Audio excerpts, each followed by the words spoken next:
설교 제목 같이 읽겠습니다. 받은 권위 제대로 사용하기. 이 제목으로 말씀 전하겠습니다. 마태복음 21장 23절에서 32절 말씀입니다. 자, 지금 예수님께서 예루살렘에 가셨죠. 성전 정화하시고 다시 밖으로 나가셨다가 들어오시는 길에 무엇을 하셨습니까? 무화과 나무를 꾸짖으셨죠. 그 이후에 일어난 일입니다.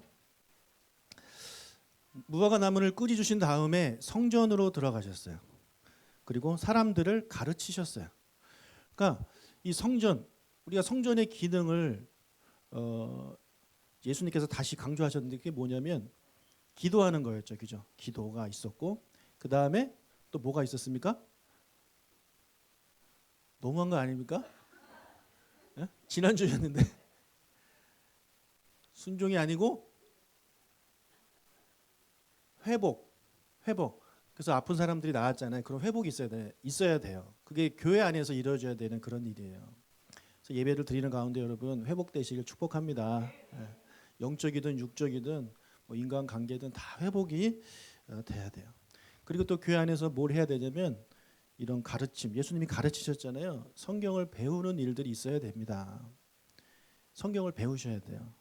우리 교회에서 여러 가지 과정을 통해서 이게 여러 성경 공부가 있잖아요. 좀 배우고 싶은 마음으로 겸손한 마음으로 들어오시고 갈급한 마음으로 들어오시길 축복합니다. 제가 이렇게 여러 반을 해보니까 반마다 다 이제 느낌이 다 다를 거 아닙니까? 제가 부탁해가지고 공부 좀 하시죠 해가지고 들어오신 분들과 공부를 하면 제가 너무 힘들어요. 그런데 공부하고 싶은 마음이 있으신 분들이 사원에서 하신 분들하고 공부를 하면은 이분들은 지금 이미 배가 고파. 밥 달라고 막 입을 벌리고 있기 때문에 요만큼만 줘도 너무 좋아하고 행복해하는 걸 제가 느껴요. 그래서 제가 깨달은 게 뭐냐면 절대 내가 하자고 말을 하지 말아야 되겠다. 한 명이 하든 두 명이 하든 저 배우고 싶어요. 그런 분들 제가 신청을 받아야 되겠다. 이런 마음을 가졌어요. 그러니까 여러분 목사님이 이렇게 신청하면 내가 그때 해야지 하지 마시고 먼저 용기를 내셔가지고 6기는 언제 합니까? 저 배우고 싶습니다. 제자훈련은 또 언제 합니까? 배우고 싶습니다. 그거 외에 다른 거 뭐 또 없습니까? 배우고 싶습니다. 이렇게 하셔가지고 성경을 교회 안에서 많이 배우시길 축복합니다. 여러분 그리고 겸손하셔야 돼요. 교만하면 절대 안 배웁니다. 다 안다. 난 다 아는 거야. 이런 생각을 가지고 배움에 익히면 정말 배울 게 없어요. 교만한 사람은 배울 게 하나도 없어요. 넘어지기만 하는 겁니다. 겸손한 마음으로 우리가 성경을 배우는 우리가 되시길 주의 이름으로 축복합니다. 그래서 예수님이 성전에 들어가서 가르치셨어요. 백성들을 가르치셨습니다. 그때 누가 오냐면 대제사장들과 백성의 장로들이 찾아옵니다. 23절 읽겠습니다.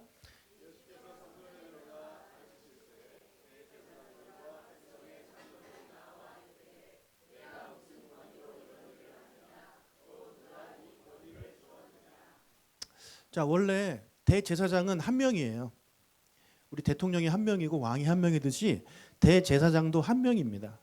그런데 지금 대제사장들이 왔습니다. 이건 뭘까요? 어떻게 해석을 하세요? 전직, 현직 다 온 겁니다.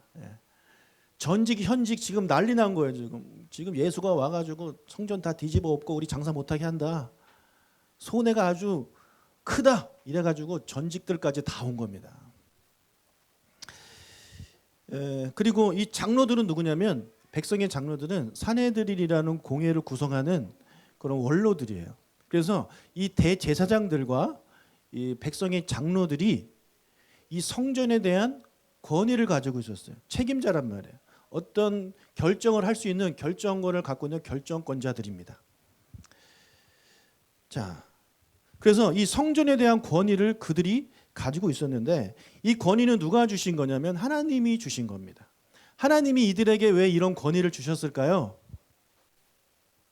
왜 주셨겠습니까? 성전에 대한 권위를 왜 주셨을까요? 성전을 잘 관리하도록 주신 겁니다. 성전이 성전다운 역할을 할 수 있도록 잘 관리하도록 권위를 주신 거예요. 총 책임자로 주셨다라는 것입니다. 그런데 이 사람들은 이 권위를 가지고 성전을 관리하는 데 쓴 것이 아니라 자기의 주머니를 채우는, 지갑을 채우는 일에 그들의 권위를 사용했다라는 거죠. 대통령에게 대통령의 권위를 준 이유는 뭡니까? 나라를 잘 다스려라. 백성들을 잘 다스려라. 그런 의미로 백성들이 준 거 아니에요. 권위를. 그런데 그 권위를 가지고 사리사욕을 채우는데 이렇게 쓴다면 백성들이 분노하죠. 그래서 대통령들 다 퇴임한 다음에 맨날 나오는 사건이 뭡니까? 그 친인척들이 그것을 가지고 어디 가서 다 이렇게 돈 이렇게 하는 그런 것들이 맨날 뉴스에 나오는 거잖아요. 예.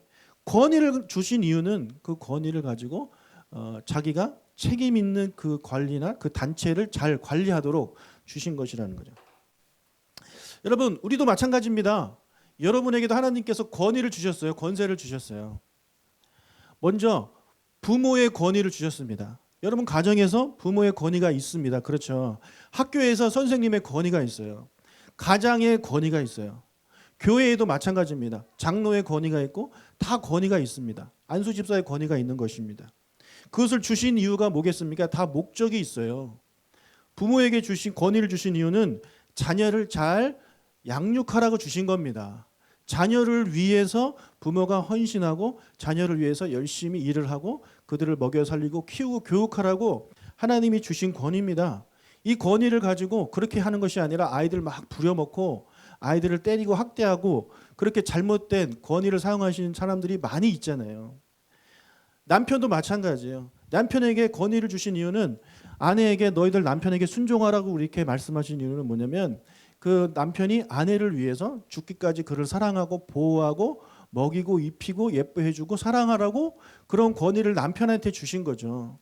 근데 남편이 지금 남자를 뭘로 하는 거야? 이게 밥이야? 이게 반찬이야? 막 뒤집어 엎고 다시 해와. 지금은 그런 사람 없죠? 지금도 있어요? 혹시 여러분 가정 안에 있습니까? 이런 남편? 갖다 버리세요. 예. 그런 남편은 옛날에 많았잖아요. 네. 그러니까 잘못된 권위를 가지고 있는 거죠. 잘못 사용하고 있는 거죠. 예, 남편은요. 가족을 위해서 아내를 위해서 헌신하고 희생하고 그게 권위를 주신 목적입니다. 선생님도 마찬가지겠죠. 아이들한테 잘 가르치고 그들을 좋은 지식을 주고 바른 길로 인도하도록 권위를 주신 거겠죠. 교회에서 목사, 장로, 권사, 안수 집사도 마찬가지입니다. 왜 그런 권위 직분을 주셨겠어요? 성도들한테 대접받으라고요? 예? 나 알아달라고요? 아닙니다. 성도들을 잘 섬기라고 교회를 잘 섬기라고 그런 직분을 주신 거예요. 그러니까 목사, 장로, 권사, 안수 집사가 머리 이렇게 목 바닥에 세우고 나한테 인사 안 하네? 아니에요. 여러분들이 인사하세요. 여러분들이. 예. 여러분들이 먼저 인사하고 여러분들이 먼저 섬기면 되는 겁니다. 그런데 그러지 않은 분들이 많이 있다라는 거죠. 내가 장로인데, 내가 안수 집사인데, 내가 권사인데 나한테 이런 대접을 해? 이런 생각을 가지면 안 된다는 거예요. 교회를 위해서 희생하고 교회를 위해서 내가 더 열심을 내야 되는 것입니다. 자, 이렇게 성전을 잘 관리하라고 주신 권위로 이 사람들은 돈을 버는 데 사용했어요. 얼마나 많이 벌었겠어요. 얼마나 많이. 엄청난 금액을 벌었습니다. 그런데 어느 날 예수라는 젊은이가 나타나가지고 막 뒤집어 엎는 거죠. 너희들 나가라고 막 뒤집어 엎었잖아요. 그래가지고 금전적인 피해를 입었어요. 대목입니다. 지금 성수기 엄청나게 돈을 벌 수 있는 그런 6월절이에요. 근데 그날 와가지고 막 그러고 있으니 보고가 막 들어갔겠죠. 지금 여기저기. 그래가지고 전지까지 다 온 거예요. 그 늙은 할아버지까지 다 와가지고 너 왜 그러냐 지금 이러고 있는 상황입니다. 근데 그 사람들이 생각을 하기에 이해가 안 되는 거죠. 이해가 안 되는 거예요. 도대체 얘는 뭔데? 너는 뭔데? 시골에서 온 이름도 잘 모르는 뭐 유명하기는 해. 근데 너가 뭔데 도대체 와가지고 성전에서 이런 행패를 부리냐? 그들이 이해가 안 되는 겁니다. 그러니까 그들의 생각에는 뭐냐면 우리보다 더 높은 권위를 가진 사람의 명령을 받고 와서 한 거 아니냐? 이런 생각이 그들이 드는 거죠. 그래서 아까 그들이 이렇게 질문했잖아요. 누가 이 권위를 주었느냐? 너한테 이런 권위를 누가 준 거냐 도대체? 우리보다 더 높은 사람이냐? 혹시 로마 황제냐? 이런 궁금증을 가지고 그들이 이제 질문을 던진 거죠. 자, 예수님께서 이제 대답을 해주십니다. 그 질문에 대해서. 근데 그 대답을 하기 전에 우리가 먼저 생각해 볼게요. 누가 예수님에게 이런 권위를 주셨습니까? 로마 황제입니까? 누굽니까? 하나님입니다. 여러분 잘 아시네요. 자, 하나님께서 그분에게 권위를 주셨어요. 마태복음 28장 18절 읽겠습니다. 예수께서 나와 말씀하여 이르시되, 네, 하나님께서 예수님에게 하늘과 땅에 있는 모든 권세를 예수님께 주셨어요. 세상에는 권세, 권위가 엄청나게 많습니다. 정말 권위가 많은데 그 모든 권위를 예수님에게 주셨다는 거예요. 그래서 그 예수님이 그 권위를 가지고 어떻게 사용하셨습니까? 망가진 이 하늘과 땅에 망가진 모든 것들을 회복하고 바로잡는데 제대로 관리할 수 있도록 예수님께서 그 권위를 사용하시잖아요. 그래서 아픈 사람들에게 건강을 주십니다. 원래 사람은 건강해야 되는 게 정상이에요. 그렇죠? 그게 정상이야. 근데 아프다는 얘기는 지금 정상이 아니라는 거죠. 관리가 잘 안 된 겁니다. 근데 예수님이 그들의 병을 고쳐주심으로 원래 모습으로 회복시켜 주시는 거예요. 예. 그리고 귀신 들린 사람은 원래 귀신 들리면 안 되는 거예요. 그렇죠? 근데 귀신이 들어왔어요. 정상적이지 않잖아요. 그 귀신을 쫓아내 주셔서 정상으로 만들어 주세요. 장애인들 앞을 못 봐요. 걷지를 못해요. 정상이 아니죠. 비정상이에요. 근데 예수님이 그들을 회복시켜 주시잖아요. 걷게 하시고 눈 떠서 보게 하시고 듣게 하시고. 그러니까 예수님이 하신 모든 사역들은 다 원래대로 하나님이 창조하신 그대로 돌아가도록 회복시켜 주시는 그런 역할을 했다는 거죠. 그리고 원래 하나님의 자녀였던 인간인데 이것이 인간이 아담과 하와의 범죄 이후로 사단의 자녀가 됐잖아요. 그래서 그것을 회복시키시기 위해서 오셨잖아요. 사단에게 뺏긴 하나님의 자녀들을 다시 찾아오시기 위해서 예수님이 이 땅에 오셔서 십자가를 지신 거 아니겠습니까? 이렇게 예수님께서는 하신 모든 사역들이 자기를 위한, 자기가 어떻게 잘 되기 위해, 돈 벌기 위해, 유명해지기 위해, 영향력을 행사하기 위해 그렇게 사역하신 것이 아니라 모든 것이 다 남을 위해서 이것이 잘 돌아가도록 그렇게 행하셨던. 그래서 그 중에 하나가 성전에서 그런 정화 운동을 하신 거죠. 그러니까 완전히 예수님과 이 대제사장들과 너무 비교가 되는 겁니다. 대제사장들은 자기의 돈을 벌기 위해서 성전이 망가지는 것을 그대로 내버려 둔 사람들입니다. 근데 예수님 오셔서 그것을 다시 바꿔주신 거죠. 그래서 예수님은 우리에게 하나님이 주신 권위를 어떻게 써야 되는지를 바르게 보여주신 분이 바로 예수님이세요. 그래서 그런 질문, 그런 책들이 있잖아요. 예수님이라면 어떻게 하실 것인가?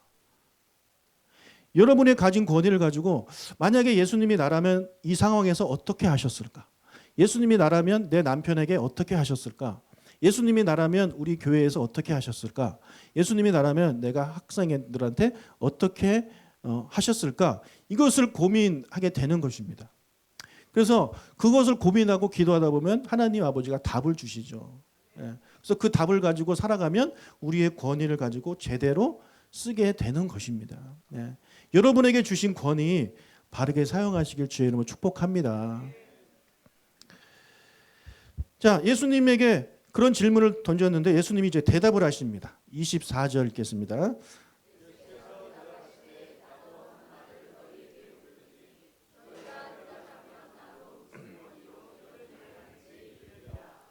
자, 예수님이 대답을 해 주시는데 조건이 하나 붙었어요.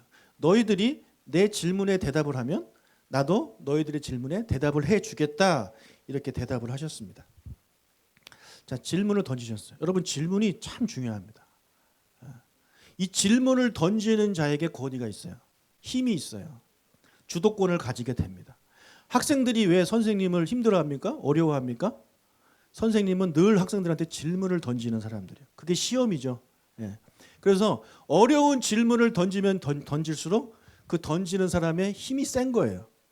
선생님이 시험 문제를 어렵게 내면 어렵게 낼수록 학생들이 그 선생님을 무서워하고 벌벌 떠는 거죠. 선생님 제발 좀 시험 문제 좀 쉽게 내주세요. 이런 부탁하는 거죠.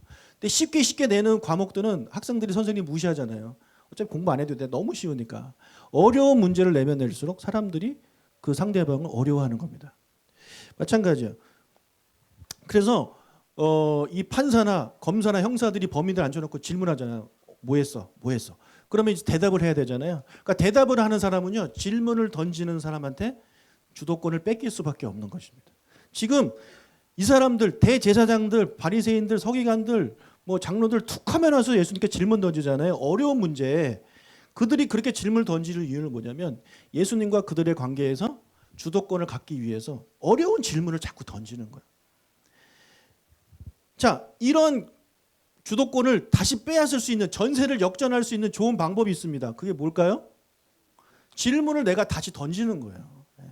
내가 다시 던지는 거예요. 그럼 만약에 학생이 선생으로부터 주도권을 갖고 오고 싶다, 어떻게 해야 되냐면 어려운 질문을 하면 돼요. 선생님한테. 선생님 질문이 있습니다. 아주 어려운 질문을 해보세요. 그럼 선생님이 당황하겠죠. 이거 너무 어려운데? 네. 쉬운 문제 질문하면 풀어주겠지만 어려운 문제를 질문하면은 하다가 내가 나중에 알려줄게 이렇게 되는 거 아니겠습니까? 그러면 그런 질문들을 학생들이 자꾸 해보세요. 그럼 선생님이 어떻게 하겠어요? 공부하겠죠, 그죠? 예. 공부할 수밖에 없어요. 애들이 어려운 문제 질문하는데. 그러니까 이제 수업 들어가는 게 겁이 나는 거예요. 오늘 또 무슨 질문이 들어올까? 큰일 났네. 이런 걱정하면서 선생님이 들어가고 학생들 보기가 무서워지는 거죠. 예. 이런 겁니다. 질문을 던지면 돼요. 질문을 던지면. 예. 여러분 만약에 아내한테 주도권을 남편이 뺏기셨어요? 그럼 어떻게 하면 돼요? 아내한테 막 질문을 던져야 돼. 어려운 질문을. 이거 어디서 샀어? 이거 무슨 돈으로 샀어? 막 이렇게 물어보다 보면 아내가 막 바가지 긁다가도 자꾸 그런 거 질문 던지면 곤란하니까 이제 안 하게 되는 거예요. 예. 반대도 마찬가지입니다. 그 반대도. 어려운 질문을 던질수록 그런 거예요. 지금 그 사람들이 맨날 어려운 질문을 던져서 예수님이 답을 해주셨는데 오늘은 예수님이 전세를 역전시키십니다. 내가 질문을 할 테니까 너희들 대답해봐. 그러면서 질문을 던지셨어요. 무슨 질문이냐? 25장 3반절 읽겠습니다. 요한의 세례가 어디로부터 왔느냐? 하늘로부터냐? 사람으로부터냐? 자, 하늘로부터 왔다는 얘기는 하나님이 주신 거냐? 이런 질문을 던지는 거예요. 여러분, 우리의 생각을 한번 말해봅시다. 답이 뭡니까? 하늘이죠. 어떻게 하세요? 너무 쉽죠? 너무 쉬운 문제예요. 그런데 이 질문을 받은 대제사장들과 장로들은요, 어려워하고 모여서 회의를 하기 시작합니다. 예. 저 문제를 푸는데 지금 회의를 하고 있어요. 25절 하반절, 그들이 서로 의논하여 이르되 만일 하늘로부터라 하면 어찌하여 그를 믿지 아니하였느냐 할 것이요, 만일 사람으로부터라 하면 사람이 요한을 선지자로 여기니 백성이 무섭다 하여. 자, 우리가 보기에는 아주 쉬운 문제인데 저 사람들에게는 아주 어려운 문제예요. 예수님 얼마나 지혜로우십니까? 그래서 이거죠. 답이 둘 중에 하나 아닙니까? 하늘이냐 사람이냐 둘 중에 하나잖아요. 그래서 만약에 하늘을 선택하면 어떤 어려움이 있냐면 하나님이 주신 거다라고 대답을 하면 예수님이 그러면 너희들은 왜 그 요한을 받아들이지 않았느냐? 하나님이 보낸 사람인데 왜 너희들은 그 요한을 죽였냐? 이렇게 대답을 하면, 질문을 하시면 대답할 수가 없죠. 예. 어떻게 할 수 없는 거예요. 그래서 그거 대답을 하면 안 돼. 그러면 또 남은 게 뭐예요? 사람이잖아요. 사람으로부터입니다. 그렇게 대답을 하면 또 어떤 문제가 있냐면 그들을 제외한 모든 백성들은 이 요한을 메시아로 생각할 정도로 대단하게 생각하거든요. 하나님이 보내신 사람이라고 다 믿고 있어요. 예. 그런 민족의 영웅이에요. 지금 순교까지 한 그런 상황입니다. 그런 요한을 보고 아니야, 그건 사람이 준 세례야, 하나님이 보낸 사람 아니야, 이렇게 대답을 해버리면 사람들이 화를 낸다 이거죠. 예. 그러니까 이 사람들은 이 대답도 못하고 저 대답도 못하는 거예요. 그래서 한참 모여서 회의한 가운데 내린 결론이 뭐냐면, 잘 모르겠는데요. 예. 27절, 예수께 대답하여 이르되 우리가 알지 못하노라 하니 예수께서 이르시되 나도 무슨 권위로 이런 일을 하는지 너희에게 이르지 아니하리라. 결국 그들이 모여서 결정 내린 게 뭐냐면 잘 모르겠습니다. 잘 모르겠습니다. 잘 모르겠습니다. 여러분, 이 사람들은 예수님과 상대가 안 되는 사람들이에요. 이 사람들이 예수님을 곤란하게 하려고 그동안 많은 질문들을 가지고 왔는데 그 중에 하나만 제가 말씀드릴게요. 어떤 여자가 가늠하다가 현장에서 잡혀왔잖아요. 데리고 오서 예수님한테 질문을 던집니다. 어떻게 할까요? 그럼 답이 둘 중에 하나 아닙니까? 용서해라 아니면 죽여라, 뭐 둘 중에 하나 아닙니까? 그럼 만약에 죽여라 그러면, 율법대로 죽여라 그러면 뭐라고 생각하겠어요? 뭐라고 이제 욕을 하겠어요? 사랑이 없네, 사랑이 없어, 사랑이 없네, 이런 욕을 할 거 아닙니까? 그럼 예를 들어 그러면은 놔줘라, 용서해줘라 그러면 뭐라 그랬어요? 당신 왜 율법을 어깁니까? 당신 율법을 어기면서 하나님 말씀 이렇게 뭐 할 자격이 됩니까? 이런 얘기 할 거 아니에요. 그러니까 이것도 안 되고 저것도 안 되는 상황이에요. 그럼 여러분 뭐라고 대답하시겠어요? 잘 모르겠는데요. 이런 거 아닙니까? 근데 예수님 뭐라 그러십니까? 너희 중에 죄 없는 자가 먼저 돌로 쳐라. 기가 막힌 말씀이죠. 기가 막힌 대답이에요. 그러니까 어떻게 해요? 아이부터 시작해서 어른들까지 다 돌멩이 놓고 가잖아요. 예. 돌로 치란 얘기는 율법대로 하는 얘기예요. 예. 근데 대신 조건이 있죠. 너희 중에 죄 없는 자가. 죄 없는 자. 그러니까 아무도 돌을 칠 수가 없는 겁니다. 이렇게 예수님은 그렇게 지혜로운 대답으로 그런 어려움들을 다 극복해 나가셨어요. 지금 그들이 예수님께 오히려 지금 당하고 있는 거예요. 예수님께서 그들이 모르겠는데요 하니까 그럼 나도 너희들의 질문에 대답하지 않겠다. 그렇게 말씀을 하십니다. 예수님이 대답하셔도 돼요. 뭐 어려운 문제 아니잖아요. 예수님이 뭐 하늘에서 준 권세다 이랬다가 이 사람들한테 뭐 맞을까 그걸 두려워하실 분이 아니잖아요. 그렇죠? 근데 예수님은 그냥 주도권을 가져가시는 거예요. 너희들 몰라? 나도 얘기 안 할 거야. 그렇게 이제 상황을 만들어 가시는 거죠. 근데 예수님이 내가 너희들의 질문에는 대답하지 않을 거야. 그런데 내가 너희들한테 질문은 내가 이야기를 해줄게. 그리고 말씀을 이어가십니다. 28절부터 30절 읽겠습니다. 그러나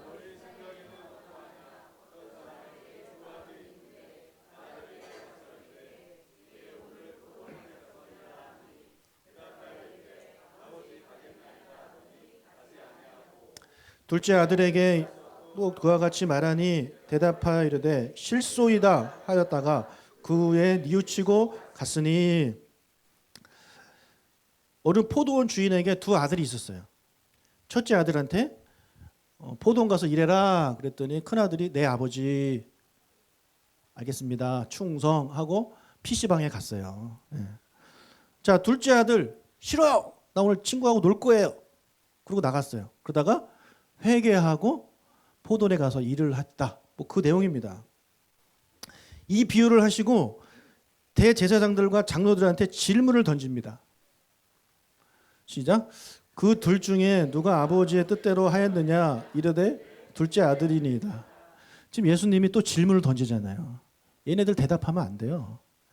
근데 지금은 자기들 얘기가 아니라고 생각했기 때문에 쉽게 대답을 한 거예요. 이것도 모여서 사실은 회의했어야 되거든요. 자, 첫째 아들이라고 대답을 해야 되냐, 둘째 아들이라고 대답을 해야 되냐. 그런데 자기들이라고 생각 안 하고 그냥 쉽게 둘째입니다. 이렇게 대답을 한 겁니다. 자, 여러분은 첫째예요, 둘째예요? 답을 말해보세요. 둘째 맞아요? 확실해요? 진짜로? 자신 있어요?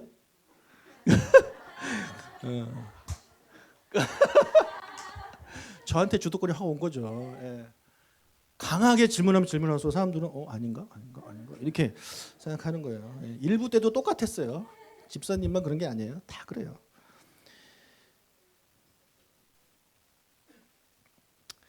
당연히 둘째 아들이죠. 둘째 아들이 아버지 뜻대로 한 겁니다. 제일 좋은 아들은 뭐겠어요?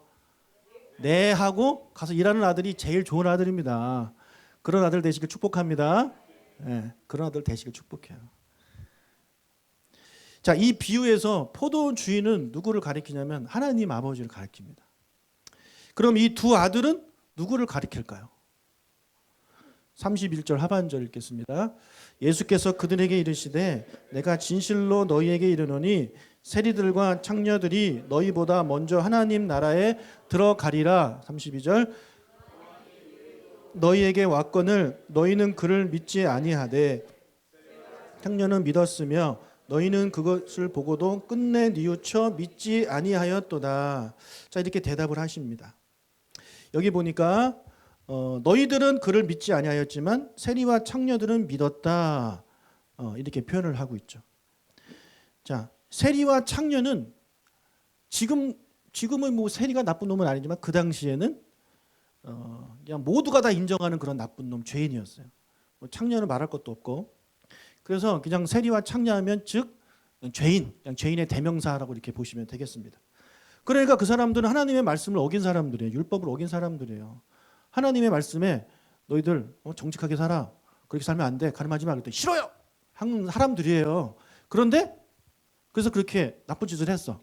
그런데 요한의 말을 듣고 그러면 안 되는구나, 나 잘못했구나, 회개한 사람들입니다. 회개한 사람들이에요. 그렇기 때문에 이 세리와 창녀는 첫째 아들이에요, 둘째 아들이에요? 둘째 아들이죠. 예, 잘 하셨어요. 반면에 포도원에 가겠다고 한 그 첫째 아들, 갈게요 하고 PC방 간 이 아들은 어떤 사람들이냐면 방금 위에서 우리 읽었던 너희들은 이것을 보고도 끝내 뉘우쳐 믿지 아니하였다. 너희들은 예언의 말을 듣고도 뉘우치지 아니하였다. 그렇게 이제 표현을 하고 있는 겁니다. 그러니까 뭐냐면 싫어요, 좋아요 하고 해놓고 나서 PC방 갔는데 계속 PC방에서 이제 하고 아버지 연락 오는 거죠. 어디냐. 아버지가 너 어떻게 나한테 네가 이럴 수 있냐 막 이렇게 할 때 아니 무시해 버리는 거죠. 그럴 수도 있지. 아들이 좀 이 나이에 PC방 가서 놀 수도 있지. 무슨 일을 시켜. 이렇게 생각하고 끝까지 아버지 말에 순종하지 않았다는 거죠. 자기가 잘못한 것을 뉘우치지 않았다는 것입니다. 그렇기 때문에 이 사람들이 바로 첫째 아들이라는 것입니다. 이 사람들은 입술로는 순종해요. 네. 얼마나 착하고 이뻐요. 근데 행동으로 옮기지 않는 거예요. 자, 오늘 성경에는 나오지 않지만 우리 한번 가정을 한번 해보겠습니다. 지금 아버지가 두 아들과 이제 대화를 하고 있는데 그 옆에 엄마가 있었다고 생각해 봅시다. 엄마 있을 수 있죠. 또는 포도원 주인이니까 종들이 많았겠죠. 종들이 좀 이렇게 있었어요. 네. 또는 셋째 아들, 넷째 아들, 다섯째 아들, 뭐 여섯째 딸, 그 당시 많이 낳았으니까 이제 있을 수 있죠. 네. 아니면은 뭐 손님들 와서 더 있을 수 있죠. 그런 상황이라면 가정을 한번 해봅시다. 자, 그때 그런 상황에서 아버지가 첫째 아들한테 너 포도원 가서 일해 그랬더니 네 아버지. 둘째 아들한테 너 포도원 가서 일해 그랬더니 싫어요. 여기 보니까 실소이다 이렇게 표현한 거 보니까 되게 싸가지 없는 아들이에요. 아버지한테 실소이다가 뭐예요? 그러면 그것을 지켜보는 다른 사람들은 어떻게 생각하겠어요? 첫째 아들은 성품이 좋아. 진짜 멋진 아들이야. 둘째 아유 저 망나니 같은 놈. 역시 형보다 나은 아우 없다. 이런 생각을 갖겠죠. 그죠? 그러니까 그 사람들은 그 현장만 보고 판단하는 거예요. 그래서 첫째 아들은 훌륭한 아들, 둘째 아들은 못난이 아들. 이렇게 현장만 보고. 근데 나중에 그 사람들이 포도원에 갔는지 안 갔는지는 이 사람들은 모르는 거예요. 그들이 포도원 가서 진짜 왔나 안 왔나 지켜보지 않는 한 모르는 거예요. 누가 가서 그거 지켜보겠습니까? 진짜 왔나 안 왔나. 그러니까 그 사람들이 그것만 보고 딴 데 가서 얘기하겠죠. 야, 내가 김씨네 집 갔는데 김씨가 아들들한테 얘기하는데 첫째 아들은 내하고 이렇게 갔어. 근데 둘째 아들은 싫어요 하고 나가더라. 아유, 뭐 그런 아들이 다 있냐. 이렇게 이야기하겠죠. 하지만 진짜 간 사람은 둘째 아들이라는 거야. 이 사람들은 몰라요. 전혀 몰라요. 누구만 아냐면 그 포도원에서 기다리고 있던 아버지만 아시는 거예요. 하나님 아버지가요. 우리에게 이제 명령하실 때 우리가 얼마든지 네라고 대답할 수 있어요. 그런데 행동으로 옮기지 않으면 하나님 아버지는 우리를 기뻐하시지 않아요. 그 반대는 하나님이 기뻐하시는 거고. 그러니까 우리가 얼마든지 그럴 수 있다는 거예요. 사람들 앞에서는 사람들과 같이 있을 때는 우리가 믿음 있는 말 얼마든지 할 수 있어요. 여러분 용서하세요. 여러분 사랑하세요. 우리 주님 뜻대로 살아야 돼요. 이렇게 얼마든지 말을 할 수 있어요. 그런데 혼자 있을 때 안 하는 사람들이 있죠. 첫째 아들입니다. 사람들 앞에서 이런저런 헌신 이런 거 약속하시는 분들이 있어요. 나는 앞으로 이렇게 할 거예요. 성경을 열심히 읽을 거예요. 그런데 안 읽는 사람 첫째 아들이에요. 하나님 앞에 하나님 저 이렇게 헌신할게요. 열심히 봉사할게요. 충성할게요. 그래놓고 혼자 있을 때 안 하는 사람 첫째 아들이에요. 사람들 앞에서는 화해 제스처를 하지만 혼자 있을 때 여전히 미워하고 증오하는 마음이 내 안에 있으면 첫째 아들이에요. 우리 이걸 보면 웬만한 우리는요 다 첫째 아들이에요. 그렇지 않아요? 우리 한다고 해놓고 안 한 거 얼마나 많습니까? 기도하잖아요. 기도 막 할 때 막 은혜 받으면 엄청난 헌신을 합니다. 주님 제가 이렇게 하겠습니다. 제가 한창 은혜 받고 그 기도한 게 뭐냐면 하나님 저 북한에 가겠습니다. 이런 기도를 했는데 내가 왜 그런 기도를 했을까? 지금 막 겁이 나요. 나 북한 보내면 어떡하지? 통일되면 가는 거 말고 선교하러 가겠습니다. 이런 기도를 제가 그때 막 손 들고 앞에 나가서 기도했단 말이에요. 지금 갈 수 있는 상황이 아니라 못 가는데 나중에 갈 수 있는 상황이 되면 저도 가겠죠. 근데 두려워요. 그러니까 우리가 저만 그래요? 여러분 그런 적 없어요?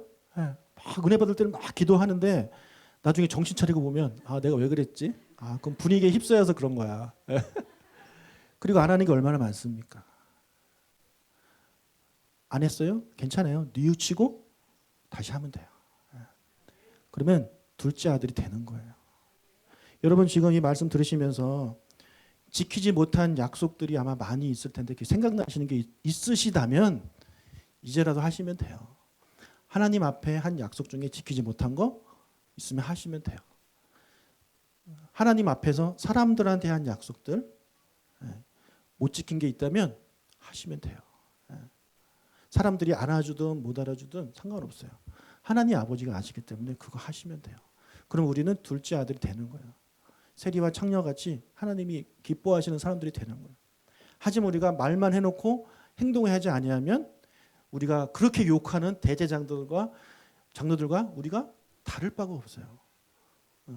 우리 얼굴에 침 뱉는 그런 꼴이 되는 것입니다. 사랑하는 여러분, 모두가 다 우리 둘째 아들처럼 되시길 주님으로 축복합니다. 제일 좋은 건 약속하고 하시는 게 제일 좋고 아직 못한 게 있다면 이제라도 하나님 제가 그 약속 하나님과 한 약속 지키겠습니다. 제가 하나님 앞에서 사람들과 한 약속 지키겠습니다. 이런 여러분들 되시길 축복합니다. 기독교인들이 가장 많이 하는 거짓말이 하나 있대요. 뭘까요? 빙고. 무슨 일 생기면 기도할게요 집사님, 기도할게요 해놓고 안 한다는 거죠. 좀 마음이 찔리는 분들 좀 계십니까? 그러니까 많은 기독교인들이 그런 거짓말을 한다는 거예요. 약속한 거잖아요. 기도할게요 약속해놓고 안 하는 거예요. 그러니까 여러분 그 약속을 거짓말하지 않으려면 어떻게 해야 된다고 제가 말씀 한번 드렸는데 뭘까요? 기도할게요가 아니라 기도했습니다로 하셔야 돼요. 기도 제목 올라오잖아요. 카톡이나 이런 데로. 그럼 기도 그거 보자마자 기도하는 거예요. 기도하고 나서 집사님 제가 지금 기도했습니다. 설마 기도 안 해놓고 기도했습니다라고 쓰지는 않겠죠. 그죠? 그리고 여러분 기도 안 할 건데 기도할 게라고 쓰지도 않을 거 아니에요. 정말 기도할 생각을 가지고 쓴 거예요. 근데 까먹거나 뭐 잊거나 뭐 그런 거 아니겠습니까? 그러니까 그런 거짓말들이 우리가 너무나도 많이 하면서 살아간다라는 거죠. 기도할게요가 아니라 기도했습니다라고 그렇게 표현하는 우리가 되시 주님 축복합니다. 아버지